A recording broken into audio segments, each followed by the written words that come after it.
Hello everybody. Sorry, what's up, dude? Now, hello everybody, welcome back to my YouTube channel. I don't have anything to preface this video with, so let's just jump right into it. In March of this year, Caitlin Braun was arrested by the Brantford police. Now, Brantford is a city in Ontario, Canada. She is currently facing more than 30 charges, all ranging from criminal harassment and fraud to sexual assault.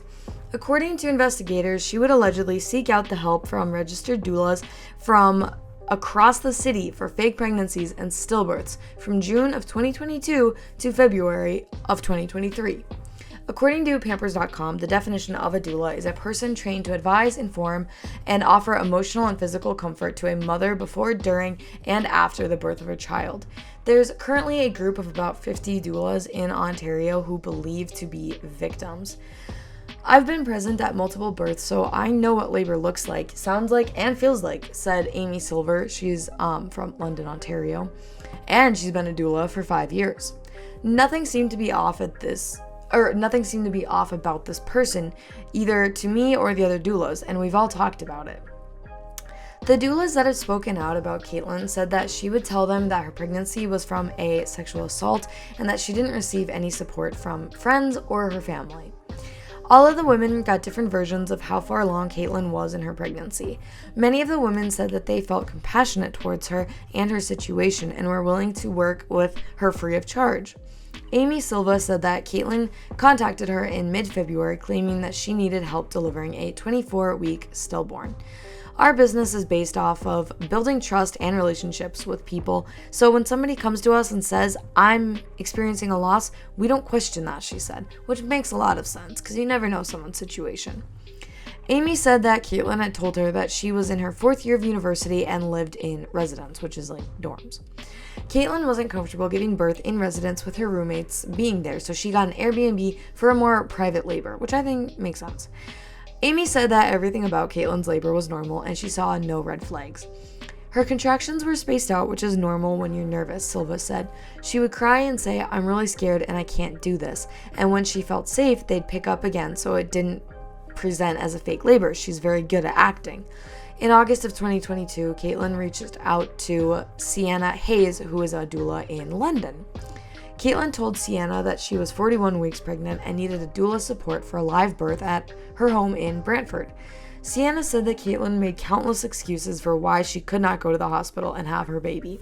She was crying and screaming, saying that she'd been assaulted outside a hospital, and it was very triggering for her, Hayes said, which, if someone says that something is triggering, you don't really tend to question it.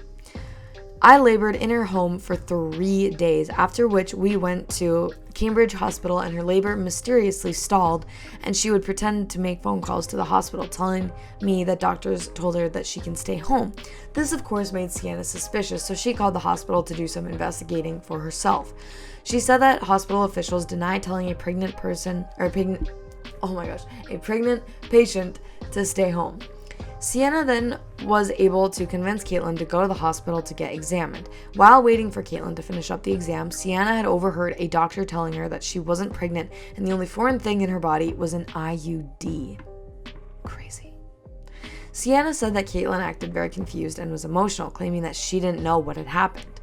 Doula Abigail Dianich, it's like a foreign last name, and I'm struggling to say it, so I'm sorry, from Durham, Ontario, said that she had been helping Caitlin with a stillbirth and was with her when Caitlin got a call from the police to let her know that she was currently being investigated for fraud. It was really shocking. It honestly felt like a movie, Abigail said. It's hard to process that the person I was with is the same person everyone's talking about. Abigail said that Caitlin had signed a contract stating that she'd pay her $800 for her services. Of course, she hasn't received that payment yet. My kids spent 2 days at their grandma's house. They spent 2 days at her grandma's house because I wasn't able to be home with them, she said. Had it gone on any longer, I would have had to have canceled other work. Many of the doulas are seeking mental health help because now, of course, they're questioning any new client that they work with, which is totally justified. Honestly, I don't know what Caitlin would have gained from this. Like, it makes no sense. What do you get? She wasn't getting money. I don't know. it's a very weird case, and I'd heard about it on TikTok, and there weren't a lot of news sources that seemed to be very credible, so I'm sure I don't have all of the information, but I also wasn't totally sure that I should go off of information off of TikTok either. So this is what I have for you. If something more comes out about this, I'll definitely cover it again, because I feel like this could be a very different kind of lawsuit, because I've never heard of anything like this happening before. But that is it for me today. Thank you guys so much for watching. Please be sure to subscribe and give this video a thumbs up down below. I hope that you guys have a happy and safe day. Bye guys.